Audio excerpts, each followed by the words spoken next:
Plenty of seats in the middle up here, folks, if you're standing in the back and looking for something.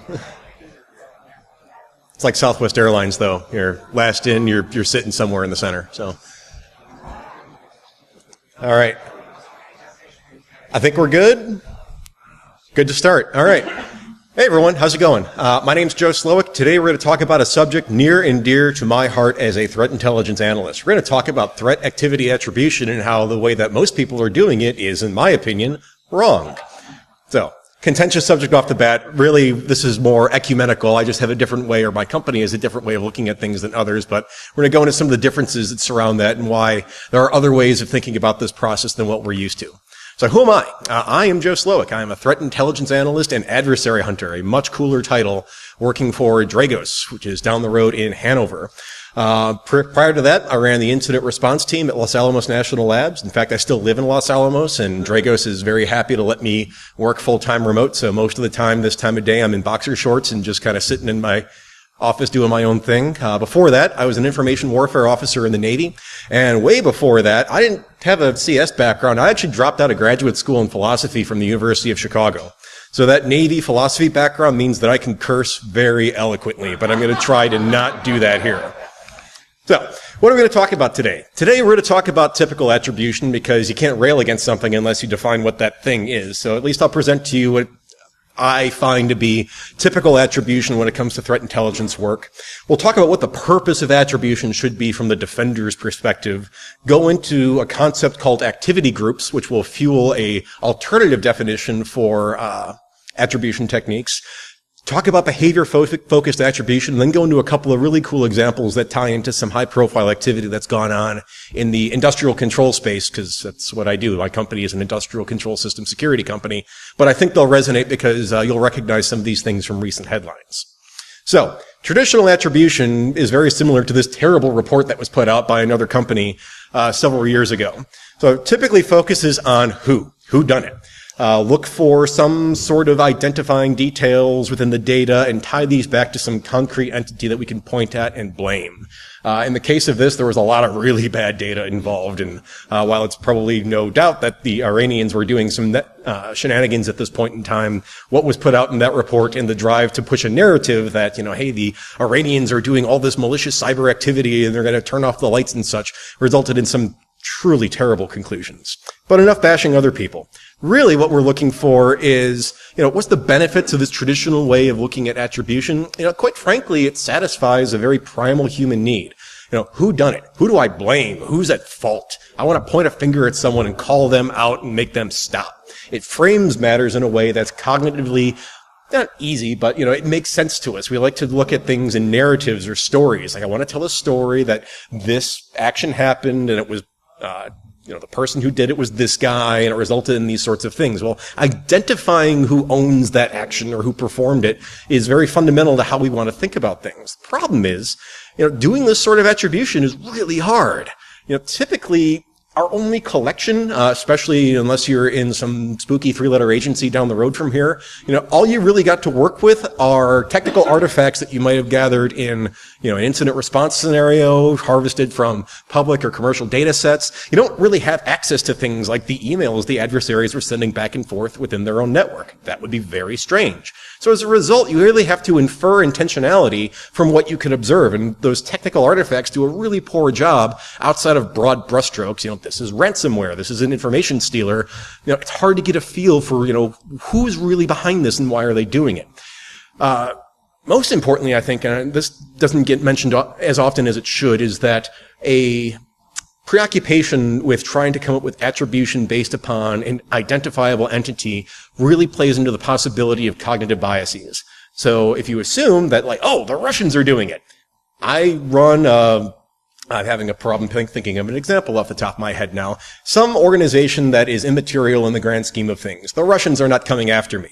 That may be true, may not be. Quite frankly, and I think this was a point that was made very well at the keynote today and something I like to emphasize personally, you don't get to choose who's your adversary. They choose you. So really identifying more along the lines of what actions are going to take place and how to respond to them is where you should be going. Furthermore, and this is the industry I think needs to wear a hair shirt on this, is that a lot of companies are really hot to trot for saying, yes, we know North Korea is responsible for this. But the problem is that based upon that same data collection issue I mentioned earlier, yeah, we can maybe get just far enough based upon some malware similarity, some IP addresses, maybe language sets, although none of this is really definitive in and of itself to say that, yeah, it was probably country X. We take the media bump, but then we can't really go any further than that. And it's disingenuous to think that, all entities operating under the umbrella of the Democratic People's Republic of Korea or the Russian Federation or the People's Republic of China or the United States are really the same team. There's different groups that are operating under this broader aegis, so they have different motivations, different techniques, and different ways of operating. So as a result, we don't really get a meaningful look at what sort of distinction we're trying to make in this sort of ham-fisted attribution that doesn't seem terribly beneficial. So here's some media examples. So Metrolinx targeted by the North Koreans, Russia behind NotPetya. The cyber attack targets safety system at Saudi Aramco was especially fun for me since that related to the Trisis incident that my company did a lot of research on. But, all of these are really trying to go for generating a certain amount of headlines, and I don't want to call out this too negatively or whatever, because if you look at the general populace and, what kind of publications are we talking about here? Washington Post, Foreign Policy, Ars Technica, The Star, I forget where I pulled that from, my apologies. But these are all mass media publications. These aren't technical journals, these aren't white papers, these aren't malware analysis reports. So, there's a limitation to how deep we can dive here, but in presenting these things as being a black or white country A or country B, we're covering up a lot of nuance that's important to note in how these sorts of activities take place. So what do we gain knowing that country X is responsible for event Y? And I say this from the perspective of network defenders. So from a network defense perspective, you'll likely get nothing. Or, for that same cognitive bias issue I talked about, it might be damaging. Like, the Chinese just want to steal information. The Russians are, really shifty and they can burrow in networks for years and we'll never catch them. And the North Koreans are destructive. Like, all of these are assumptions that can potentially damage how you approach an incident if you're bringing into it a preconception of how that incident will play out. Now, having said that, again, this is purely from the network defender perspective. If you're a policymaker, maybe even a C-level institute member, it might make sense to know who was responsible. I would like to think that the President of the United States has some conception of who's to blame for an incident, therefore informing certain policy choices. But none of us in this room, although these days who knows or whatever, is going to be president anytime soon. But really what we're looking to do is try and figure out a way to defend the networks that we're responsible for and secure those networks from an adversary. So determining who is responsible, it's nice, but it doesn't have any real specific value for defense. But identifying how an attack took place allows us to inform defense and try and build a more effective means of responding to data based upon the threat profile that you develop for your organization. So what attribution should do is that as a result of getting an idea for what sort of entity is responsible, how they operate, is that you can align resources to meet that adversary, identify tactics, techniques, and procedures, and then focus your defense in a way that allows you to maximize what limited resources you have available to the threat landscape that you actually face. And ultimately, if it doesn't somehow assist you, inform your defense, make it easier for you to use the resources that you have, what's the point? It's a book report then. I read something that's entertaining, but it doesn't help me do my job. And so those sorts of things might be fun in our spare time, but I don't know about the rest of you. I only have so many hours, and I spend way too many of them as it is, working in information security. I want to make sure I'm getting the most value out of those. So what attribution should do is follow a general process, and I'm assuming we're in the greater Baltimore area. How many people have a DoD background in here?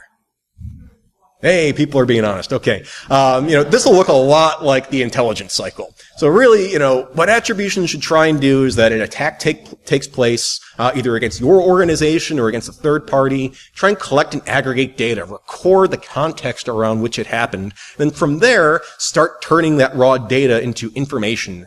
Formulate conclusions based upon what actually happened within the environment, what actions took place, the, progress of events from A to B to C, and then develop a conception of the adversary not based on who you think they are, but rather how did they behave? How does the adversary act? What are their targets? What are their intentions from a technical perspective? Their infrastructure? What did they try and get to? Now, the results of this is that, one, you get intelligence. That's my field. Track how the adversary operates, learn to try and anticipate activity based upon not specific instantiations of a behavior, but rather generalizations of how that adversary behaves. which leads into the next step, and this was mentioned in an earlier talk on incident response. Having that idea then lets you begin to develop playbooks for how you're going to respond. When I know that this particular adversary has compromised my network, I have a reasonably high confidence that their follow-on actions, their follow-on toolkits look like these sorts of entities, and it allows me to prioritize my response to that adversary. And finally, from a remediation perspective, gives you an idea for what sort of things you need to go in and clean up, what sort of persistence mechanisms may have been in place, what little toys and fun things might have been left behind after you clear away the most obvious pieces of the intrusion. So ultimately, we really want attribution to prepare and enable defenders. If it doesn't do that, I'm not interested. This allows us to improve defenses and potentially anticipate attacks as long as we have good data collection on how these adversaries are operating. Anything else is superfluous. You get flashy media headlines, provocative stories, could even cause some level of danger by pointing fingers irresponsibly at other organizations and saying like, no, these guys are responsible, when no, those guys weren't responsible whatsoever. False flags come up a lot, and the Olympic destroyer example with the Pyeongchang opening ceremonies was a case study in that, where it's like, oh, South Korea got attacked. It must be North Korea. It's like, well, wait a minute. Might look like the Russians. Like, wait a minute. Maybe they want us to think that it looks like so you go down a rabbit hole really fast, instead of just approaching that scenario as like, oh, here's a wormable infection vector that's using credential seeding and replay to spread throughout a network for destructive purposes. Full stop. Respond to that. Doesn't matter who the hell's responsible for it. You've got an idea for how to approach that problem now. Now, the way that we do this at Dragos, and that I approach this personally, revolves around a concept called activity groups. It's a methodology for defining actors, not based on who they are, but how they operate. So the who in many cases is fundamentally irrelevant. It could be anyone, but here's how they act and here's what they're up to. So the focus really is on observables. If it's not something that you see, not something that you can test, not something that you can play with, it's a theory, it's an intuition, or it's a really bad assumption. So you need to avoid speculation and inference, get away from, again, potential cognitive biases, and look for a definitive picture for how an attack took place based upon concrete data retrieved from either the incident or from outside sources and enrichment.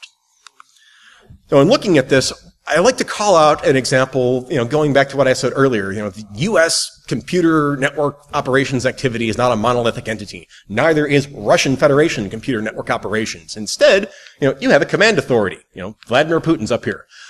After that, okay, you'll have some development teams. These are the guys who put together your malware, do some other stuff or whatever. They're your specialists for creating tools. And then off of that, you've got a bunch of different operations teams. You've got the GRU, the SVR, the FSB, or whoever that actually go out and execute. Not only that, but the SVR itself, or just like the U.S. military, is not a single monolithic organization either. They have Team A, Team B, Team C. All of those teams have different goals, different targets, different mission sets, and they probably have operational tells. So breaking this down on an activity group basis moves us away from a lot of what you see with attribution that really focuses on development teams. What does the malware look like? Well, the malware might be shared by a bunch of different people that are doing different things, and get us one further level down to where the rubber meets the road, and we see these actors from a defensive standpoint, who's actually trying to break into my network. Yeah, so traditionally, we're focusing on readily observed items, C2 IP addresses and geolocation off of that, because that's really useful. Malware samples, which, it's important. Your tools tell a lot about who you are, but tools can be reused, repurposed, stolen and used by other entities completely separate from their originators. So as a result, really going back to that previous slide, development teams get a lot of attention, but the actual operations components of computer network operations don't get the attention they deserve, when that's really fundamentally what we as defenders need to worry about. And I keep saying defenders, if there's red teamers in the room, it's okay. You don't have to acknowledge yourself. We'll make fun of you later.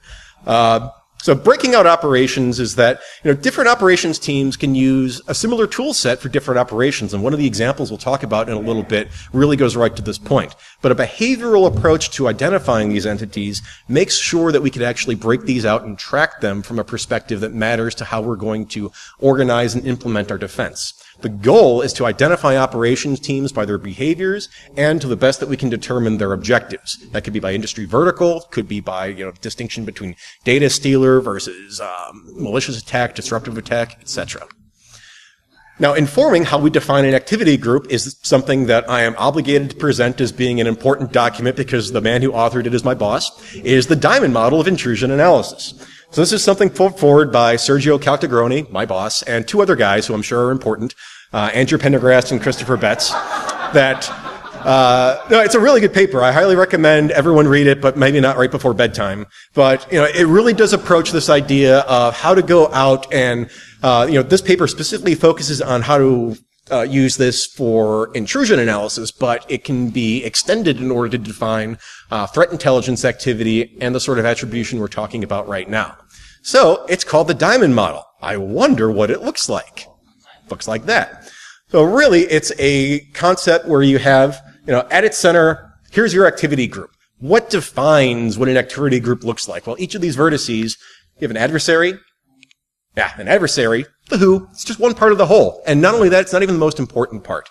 But then, the adversary implements infrastructure, the means by which they connect to a victim, and a capability, how they will then impact that victim environment. Which lastly goes back to the victim or target. Is this infrastructure used to deliver what capability in what environment? And you take all of this as a whole, and that gives you a conception of like, oh, what does this look like? Who are these people? How do they operate? What are their fundamental goals from an operational perspective?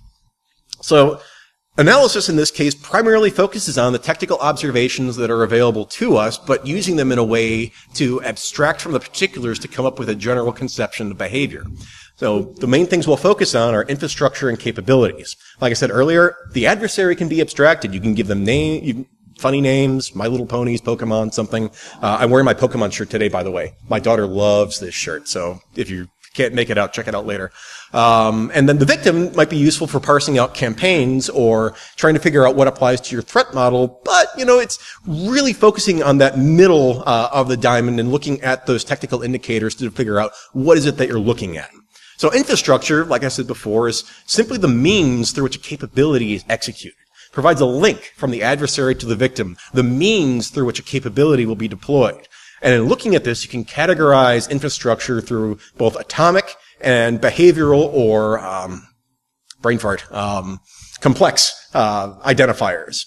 So atomic elements of infrastructure are your traditional IOCs. You have an IP address, a domain name, maybe a few other sorts of things. It's very relevant to an identified event and critical from an incident response perspective. But from a moving forward perspective, it's absolutely useless. IP addresses change. Domain addresses are a dime a dozen, especially now with all the stupid TLDs we have. So it's not necessarily helpful to characterize future activity based upon a single atomic infrastructure IOC. But if you abstract from this one layer higher, deeper, take your perspective, you could start picking up trends and patterns and, well, what kind of infrastructure are they using? This is less likely to change because everyone has tendencies, laziness, a way of operating, especially when you start talking about large, bureaucratic, organized environments. It's like, well, this is how the SOP is written. This is how I'm going to register dirty domains. So you get an idea for how is it that this adversary is going to go about continuing to at least form the baseline of their operations. So examples could be things like SSL certificate creation and infrastructure types and themes. So examples of this that I like to call out a lot in my own reporting, what kind of infrastructure do they use? Do they register their own devices? Do they buy their own virtual private servers? Or does your adversary go out and compromise some poor university and use a bunch of servers sitting over there as their hot points and their exfiltration points before getting back to their own network somewhere? Hosting and registration patterns are a good one. I was kind of upset to see that they put this out there. I believe it was Threat Connect had a pretty interesting article about APT28 Fancy Bear domain and registration activity. That has been the same for 5 years. Maybe it won't be now since it's very public at this point. But yeah, these guys just kept doing the same thing because it worked and no one was really catching on to it all that much. And then another one that's interesting is SSL certificate reuse. So, are you reusing the same SSL certs? Maybe you're generating new certs, but maybe your SSL cert metadata looks very similar across each cert. APT28 provides another good example there with some of the cert metadata on a lot of their items for the course of about a year and a half. We can go in that as a sidebar. We don't have all that much time. So anyway, we've talked about infrastructure. What about capabilities? Works kind of the same way. It's what an adversary utilizes to achieve an objective against victim. How do I get effects on target? Sorry, I used to be in the military. It's primarily behavioral in nature when properly implemented, but it can include indications of intent as a result. Going back to, what does this software do? Does it overwrite the MBR and shut the computer down? That's a wiper. Does it, search for all XLS and doc files? That's a data exfiltration tool. So it gives you an idea of intention there, but, we don't want to read too much into that necessarily. And again, there's an atomic aspect to this. This is your traditional, like, hey, I have a hash value. I have a registry key, maybe. Some other sorts of things that you can poke out. But just like the infrastructure items, they're easily changed. Hash values are trivially easily changed. And even things like reg keys, mutex values, etc. Like, it's a means to an end. It's not necessarily something that's going to persist beyond a single action, maybe a single campaign, unless someone's a really bad adversary. But trying to understand the capability by understanding the underlying behaviors it's trying to achieve is really important. This goes to how the adversary operates. What actions are they typically performing? What methodologies are they implementing? It's almost like the difference between pseudocode and your ultimate compiled code. The pseudocode likely, or at least your source code, is probably not going to change all that much. You can make some changes around the margin, but that's work. No one wants to do work. I'll make a couple of edits, recompile it, and boom, I just defeated antivirus. I used PE spin, I defeated antivirus. But the fundamentals behind it are going to remain rather the same. So the goal is to build a picture of the adversary's operations, what they're trying to achieve and how they're trying to operate, rather than going towards the individual identifier for a specific event. So examples of this would be intrusion techniques, or you have someone who's using custom malware, or as we talked about this morning at the keynote, living off the land.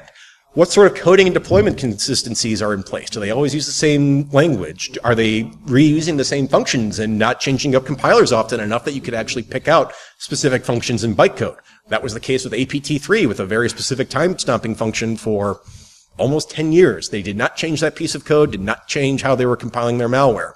Awesome little signature. And what tendencies do they have for persistence? Yeah, they create a run key, but how do they go about doing it? Or what sort of things are they dropping on target to make sure that they can stay in that environment after they get identified, or to be able to come back and revisit it later on? So putting it all together, I want to characterize an adversary activity, identify those commonalities and general trends in order to build that diamond picture.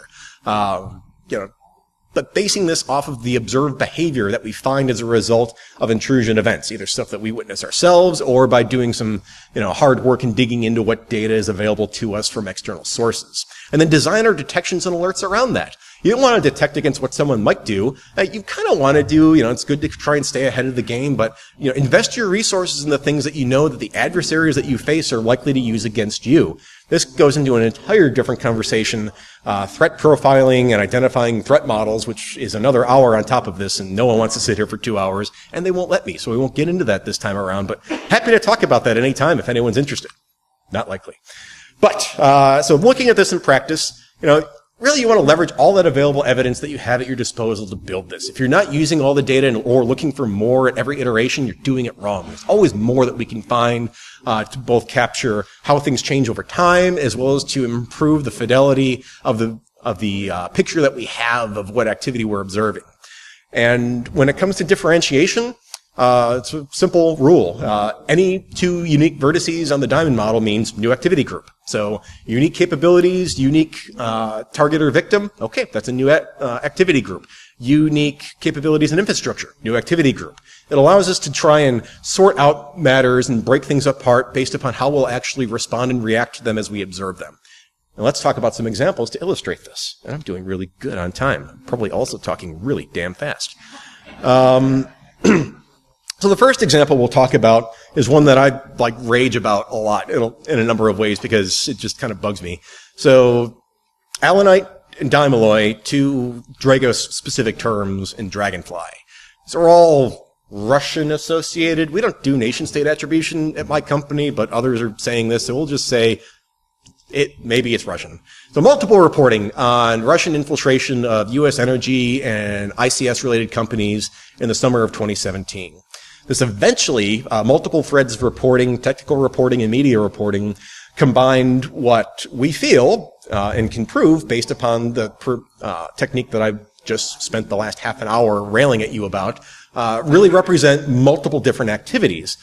Probably related, but different enough that it's important to differentiate them from a response and monitoring perspective.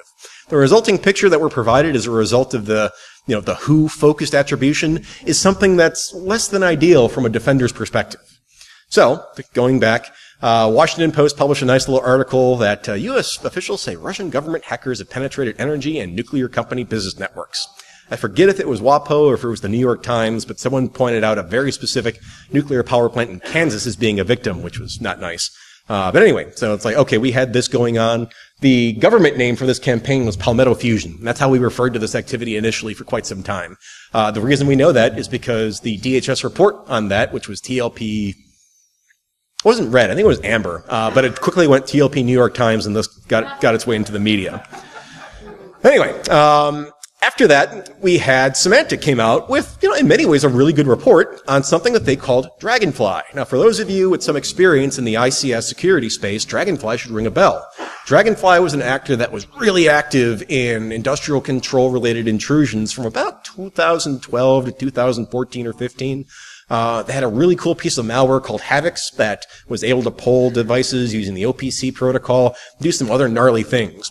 Well, Symantec presented some activity that looked a little bit like the Palmetto Fusion stuff, but was different in some other ways, and rolled it all into this Dragonfly 2.0. Dragonfly is back. There it is. And then, fast forward a few more weeks, and then US CERT kind of stepped in to save the day. Is there anyone from DHS here? Okay. Heart goes out to you guys, man. You guys are doing a good job, but not necessarily always with the, everything that you need in order to do it. So, TA17239 Alpha came out, October timeframe, that took all of this activity and combined it into, this is what's going on. Got revised earlier this year, a couple weeks ago, pretty much the same as the last report, except this one said, all of this stuff still holds, and it was the Russians. So maybe we gained something there, but I would venture that, not really. None of the underlying fundamentals here are any different. People still shouldn't be poking around in power networks. I don't care who the hell they are. So, going to an activity recap, what does this look like? So in July, we had the ALLANITE activity. October, we had the report on Dymaloy, Symantec's continuation of Dragonfly, followed quickly by US CERT, and then moving into the revised US CERT, meeting that very critical who's done it criteria. But there's a lot of distinctions here. So, among other things, just from a simple time perspective, the original Dragonfly was, early 2010s. Somewhat early 2010s, 2013, 2014, that time frame. Then you had this Dymaloy-like activity from late 2015 to early 2017, and then the ALLANITE or Palmetto Fusion activity doesn't really appear until the end of May of 2017, and a lot of it looks like it's kind of continuing. The time differences in question also align with substantial changes in tactics, techniques, and procedures. So for Dymaloy, these guys, they're probably guys, their initial access, phishing strategic website compromise. This will look familiar in a subsequent slide, but I'll explain how that's different. They deploy some implants. Dymaloy liked reusing commodity malware for all of their operations. So they used a couple of remote access tools or Trojans. I mean, if it's not pretending to be something else, is it really a Trojan? Anyway, it's a rat. Karagani B, Heraplor, a couple other things. Kind of associated with a lot of crimeware stuff. There's nothing really unique about it, but not using a custom platform. And then doing something similar for backdoors, using DoorShell and Goodor for a backdoor to maintain access to compromised devices. Once they were in places that they wanted to go to, they deployed a couple of different techniques. So they were doing credential capture through a customized program that incorporated the Mimikatz source code and then added a couple of other things on there to do things like harvest SSH keys, harvest certificates, etc. And from a data collection standpoint, they had some scripts set up in order to harvest documents and gather other intelligence info of interest. Like, okay, that's how this looks. We just talked about capability right here. What's it look like? Well, there's a phishing message, which is ironic if you know what ISO 27K is. It's an information security standard. Underneath the covers is this monstrosity right here. So this goes back to a technique of prompting an external SMB connection using the file : whack whack nomenclature, pointing to an adversary-controlled IP, and in the case of Dymaloy, they put this base64 encoded-looking thing here for a PNG. Like, okay, that's kind of interesting. What this will do is that outbound SMB connection, along with the attempt to hey, I want to talk SMB because your network is not poorly secured and you're letting me talk out on 445, is you'll get a Windows authentication attempt that ships with that, which could be broken in order to harvest credentials to get into the network. So that's the whole idea for that initial access. It wasn't trying to deliver a phish in the traditional sense of I'm going to drop a malicious document that's going to exploit you. It's just trying to get this to come out there in order to harvest credentials and RDP right back into your network. ALLANITE is similar but different. All generalizations are stupid. So you'll look that from an initial access standpoint, phishing and strategic website compromise. That looks familiar. We'll get back to that. But then, moving on from that, there's next stage operations, all system scripts, publicly available tools, PowerShell scripts, and things of that nature. There's no real malware whatsoever with the exception of some use of Mimikatz-like tools. All of this was for credential capture and reuse throughout the network. Plus, from a backdoor perspective, this entity relies on being able to capture and replay credentials to move around. To ensure that they were continuously capturing credentials in the target environment, they used a really gnarly technique of creating a link file, LNK file, with a icon image that used the same reference to an external object with the file command. So you load up the start menu or whatever, and boom, there's the icon. It tries to call back out over 445, so you get another replay of the credential harvesting attempt. That's kind of cool. But anyway, completely relying on being able to pivot through legitimate system means throughout the network. From an information collection perspective, just seeing lots of publicly available password cracking examples, Mimikatz, some Mimikatz variants, I forget the network capture tool, but just things you can download off of GitHub, no customization whatsoever, and using RDP to move around and transfer files. Their phishing's a little different, especially because the activity itself going to the targeting victim aspect was laser-like focused on energy utilities. So what they were doing was sending out fake resumes. Some really good fake resumes, with the exception that they sent CVs to targets in the US and resumes to targets in the UK. Now, if you know the difference, that is not how that usually works. But other than that, they were doing a really good job, hey, this guy actually looks like he knows his crap, and would probably make a good controls engineer hire. Under the covers, you see something similar, except where it's hosted within the, we're talking compound document formats here, is you had it within the settings XML branch, and instead of seeing the base64 flagged or fingerprinted IDs, you're just getting this normal .m. So looking at a template file. So again, there's a lot of similarities here. I'm buying that, but the way that we're talking about implementation also looks a little bit different. So I'm not going to stand up here and say that these groups are completely unrelated and these might be the North Koreans, but we're seeing a different instantiation of the activity in question.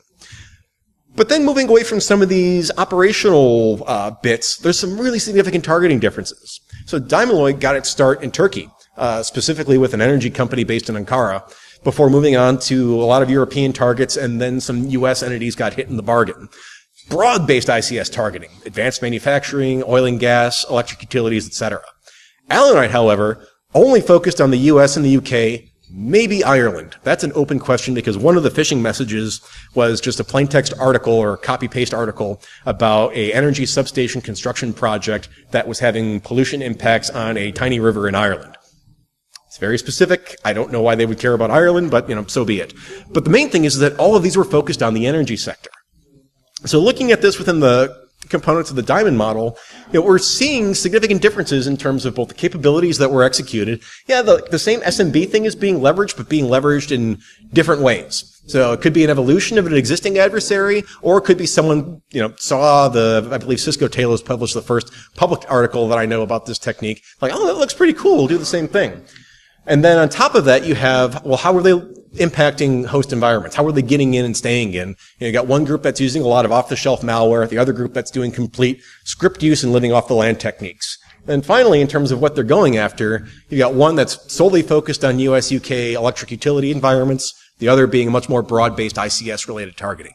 So at that point, this looks significantly different enough to me that at the very least we have a couple different operations teams here.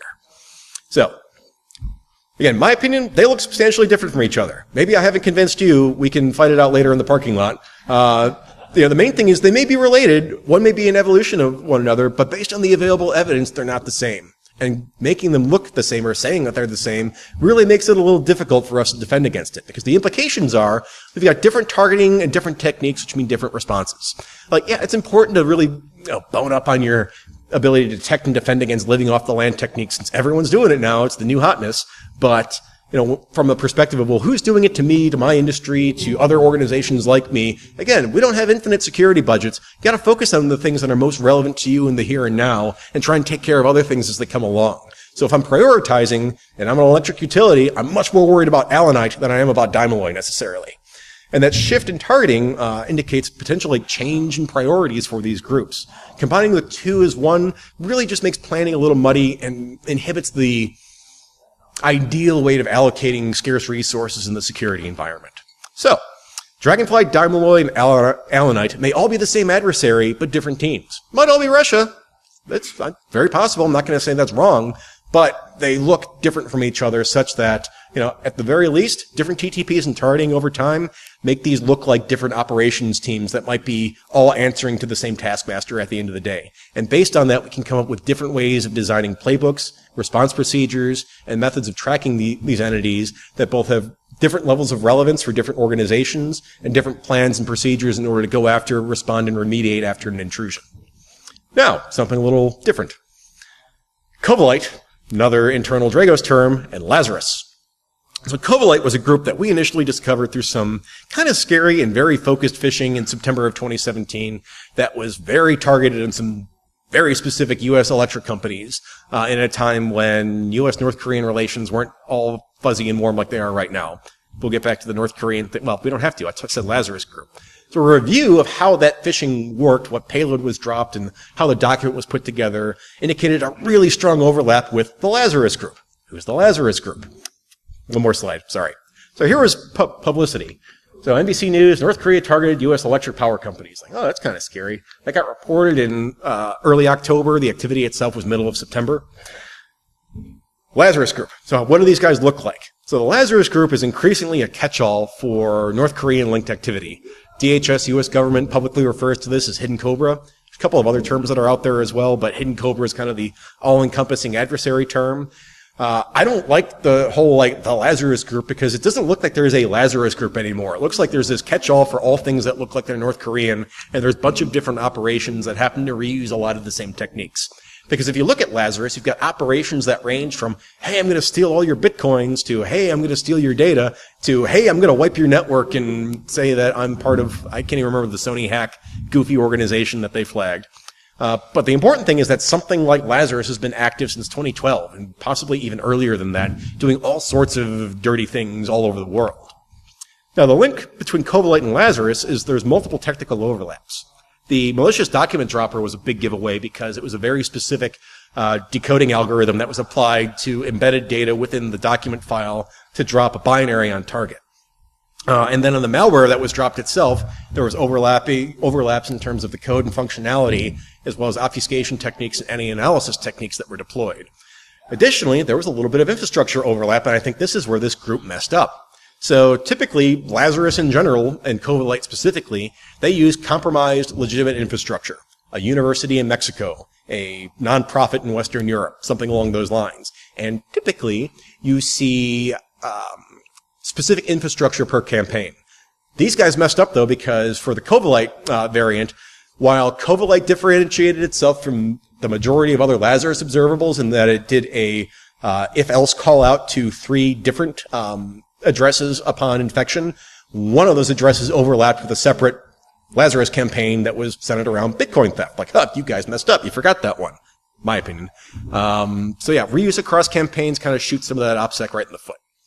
Now, COVELLITE itself, phishing with malicious document attachment, not a very good document on its face. We'll see an example in a second, but under the covers, it's pretty complex. The embedded executable is built via a macro, and then the exact executable beacons via a fake TLS connection to the compromised C2 servers before reaching back to truly adversary-owned infrastructure. So the document itself is sent as a fundraiser invitation theme. It looks like garbage. Like, okay, what's that mean? And then when you enable macros, you get this garbage. Like, I don't know about you, but if I did that, I would be calling my security team. But you should call your security team if you saw that. But beneath that, what's going on? Well, here's what the macro looks like. So you've got a couple of different decoding routines that do a bunch of shifting back and forth and picking from a bunch of arrays of strings. And it's really decoding and building a binary from all that mess right there. And we're not doing a malware analysis talk, and not only that, Jimmy's here, he'll yell at me. He's my colleague, he's a RE wizard, so he would yell at me because I'm getting something wrong, so we'll get to that later. But COVELLITE and LAZARUS, there's an overlap in capabilities. So that same phishing document, you can track back going almost a year and a half, different campaigns associated with different fragments of overall Lazarus activity, stealing Bitcoin from Polish banks, phishing IBM actually, so it's publicly available, whatever, in the Philippines, going after a theater high-altitude missile defense contractor in South Korea, including this phishing campaign targeting U.S. electric companies. Some of the aspects are unique to COVELLITE. So the multiple beacon IP thing, that's only seen in the COVELLITE sample, as far as I can tell. I haven't seen another Lazarus example that does the try this guy, try that guy, then try this guy, then wait, then try this guy, that guy, and that guy. All the other Lazarus ones, like, try this IP. Try it again. And there's differences in terms of sleep times and some other things. But otherwise there's a lot of technical similarities between these things, which makes it pretty solid that either someone is deliberately going out and making this look really close to Lazarus to a degree that would require almost source code access, or this is part of the same overarching group. But there's a problem here. Lazarus simply encompasses too much stuff. We've abused this term to the point where it's no longer all that meaningful to us. That makes tracking, identifying, and defending difficult, because how many of us have Bitcoin wallets that we host in our organizations? I hope I don't see any hands. Okay. Yeah, all right, we got one. All right, it's going to be a fun party tonight. But, some of us might have defense-sensitive data or other things which tap into some of these techniques, but not all of them. So really what we want to do is try and break these operations that are all being accumulated under a single catch-all group to try and find some differentiation so we can focus attention and resources. So the defender problem is to make sure that we have coverage for those things that are actionable and relevant to us. He who defends everything defends nothing, so saith Frederick the Great, even though he was kind of a jerk. But he said something smart on top of invading Saxony. But the main thing is that we don't want to waste resources on unlikely items, because if we try and hold back all the things, we're going to let something through. So instead of trying to defend against everything, focus on the things that are most relevant to us, most likely to hit your environment, and then, again, assume breach. Sorry, have a good IR plan for the things that you're not anticipating. The Lazarus approach, by trying to defend against Lazarus, is way too broad. There's too many things going on, too many variants of the malware. There's been a couple of shifts in TTPs over the past couple of months, actually, because these guys are still active. That really prioritization is a critical thing in order to make sure that you keep touch with how this group is operating and evolving. So try and narrow your focus based on the activity in question. COVELLITE is very specific in targeting. If you're an electric utility, you need to worry about COVELLITE. If you're a Bitcoin wallet holder, you probably don't need to worry about COVELLITE. Maybe some COVELLITE-like behaviors, but it's a different entirety when looked at as an activity than a lot of the other Lazarus activity. So the overlap in TTPs can be distinguished by the uniqueness in targeting and some of the uniqueness applied to the otherwise generalized set of malware. So filter the TTPs. Filter out those things that relate only to the non-ICS related things if you're an electric utility, and avoid all the other Lazarus stuff because you're just going to be generating noise. So going back to our diamond model, and we have some infrastructure uniqueness. There was the one oopsie where they reused an IP, but the victim target stuff really stands out. Capability is roughly the same, although there's some differences there as well. But these are our main differentiators against something that might be overall looked at as Lazarus writ all. So where are we right now? Well, we're about 15 minutes before I'm supposed to get off stage. But where are we in the presentation? Start summing things up. Ultimately, what we want to do is we want to make defense manageable. We want to break activities up into component parts that we can deal with. Again, not defend against everything, defend against the things that are relevant to your environment, your organization. Use your resources smartly against what is going to be, what fits your risk profile. Track what matters. And then focus your defense on that environment. So again, I mentioned earlier, one of the key components to this and applying this usefully in your environments is really coming up with a good understanding of what does my environment look like? Who am I? What do I do? What are my sources of business value? What are my sources of visibility? What are my areas of invisibility? What are my strengths and weaknesses? Building that into a picture of what your capabilities are, what you're presenting of value to a malicious actor, and then figuring out okay, now what do I do? I don't necessarily have to worry about, these things over here, but maybe if I'm a clear defense contractor, I really need to worry about foreign governments breaking in and stealing plans to the F-35. There might be some that haven't been stolen yet. I don't know. But if there are, those are still out there. So really, shaping what it is that presents itself as a threat to you and how that's going to act so that you know how to orient your environment. to start taking strategic decisions. Again, the keynote this morning was very excellent on this front because this goes into the aspect where, as defenders, ultimately we kind of own our environment. Maybe not as much as we like because there's a IT and IT security divide, but we can take actions to shape, manage, and otherwise contort our IT environment to fit our defensive needs, setting up strategic network choke points for monitoring or blocking purposes, establishing baselines in terms of system health, system application, and whatnot in order to meet the challenges that we face with particular adversaries. Trying to devise ways that for the threats that we face that we can, lay as many, I thought it was really excellent, bear traps and alligators and dinosaurs and other stuff to make it just a royal pain for the adversary to break in. That's something that we can control, and having an idea for what it is that we need to protect and how we need to go about doing that enables this sort of activity.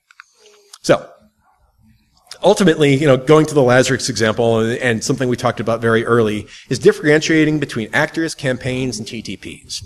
So, when looking at entities, don't just think that you have monolithic groups that correspond to some magical nation state in the sky that are coming after you. No, you have different bureaucratic organizations, different units of whatever is People Liberation, Cyber Army, National Force, or whatever, that are all competing against each other to hit their metrics for the month, that all have slightly different targeting profiles and different ways of operating.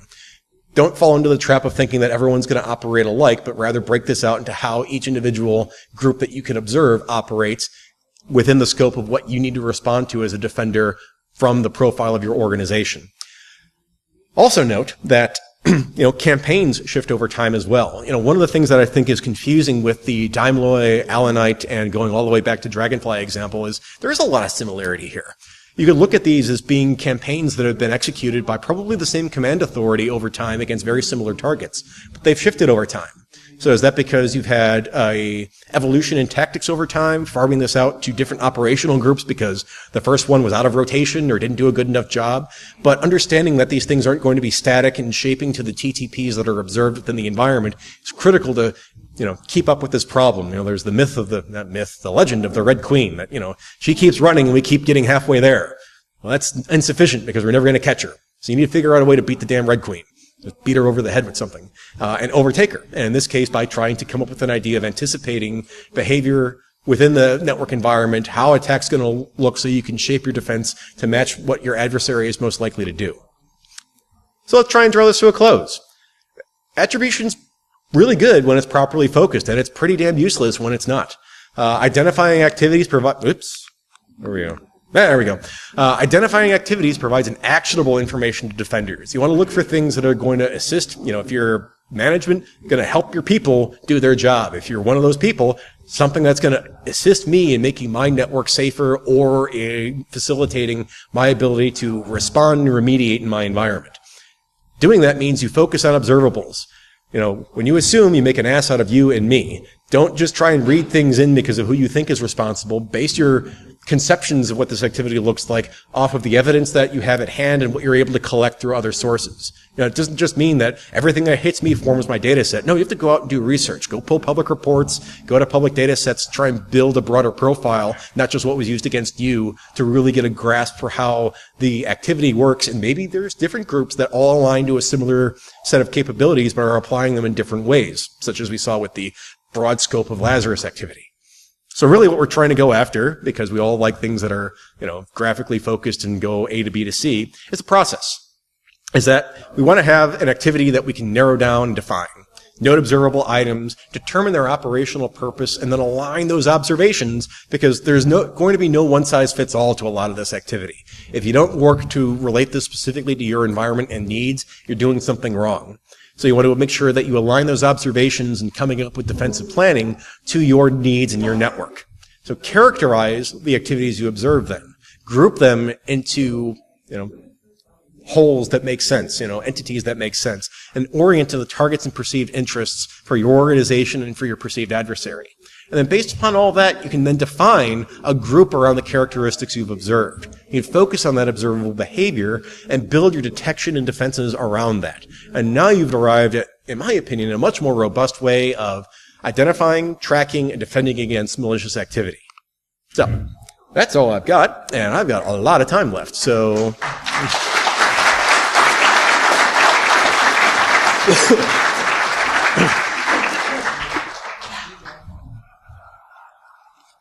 questions, comments, rotten fruit? Yes.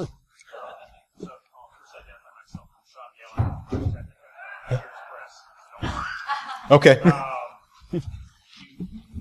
Sometimes, isn't it true that sometimes the country attribution is important from a political standpoint to get people to act on the indication of compromise, to get them to look for those because they don't look unless you tell them, oh, the Russians have been in your network? Potentially. So the question for those who couldn't hear, like sometimes is it important to have this attribution by country perspective, because if you don't tell someone that, hey, the Russians are in your network, they're going to blow it off. Like, I don't care. We have intrusions all the time. I would say that might very well be true, but I would say that perspective is terrible. So the way that I would look at it is if you're defending a network, first off, going back to the silly Prussian king example earlier, is you're never going to defend everything all the time. So you have to accept and anticipate you're going to get compromised. You can't just defeat everything on the front door, but you really should be approaching this from a, hey, if someone, you staying within my realm, breaks into my process control network for an electric utility, I don't care who the hell it is. That bothers me. It could be the Russians. It could be the Botswanans. It could be whoever.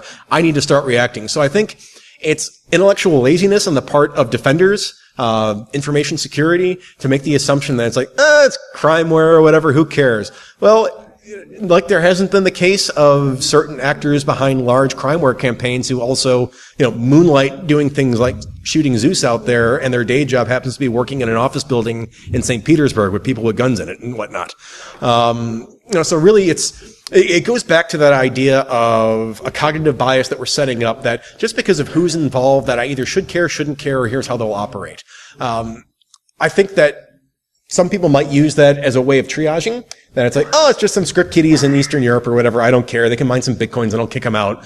But that's the wrong way of approaching it, because that goes back to the who I'm assuming is in my network versus how they're acting, which is the whole point to this or whatever, is like, instead of going for who you think it is, go for how they're acting and base your response off of that. Is that helpful? Yeah. Okay.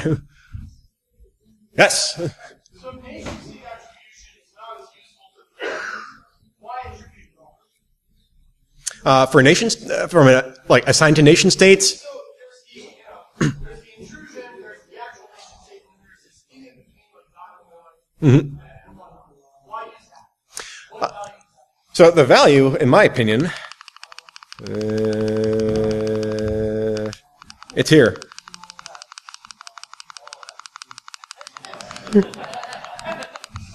Yeah. Yeah, no, so this is why. So really the way that I'm looking at this is, Daimler is a placeholder. It's really just a signifier for something else. Could be anything.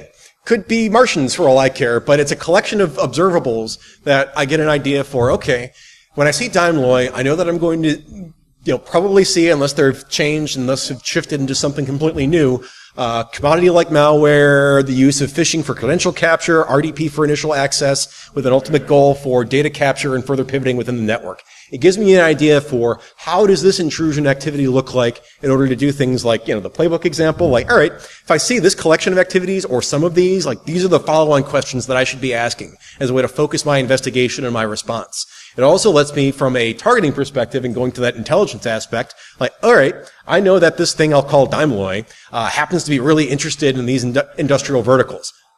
Shit, I'm part of this industrial vertical. I better make sure that I'm paying attention to how these guys operate, even if I don't want to maybe prioritize resources on browser-based cryptocurrency mining. So, does that help? Okay. All right. I've given you 5 minutes back. Thank you, everyone.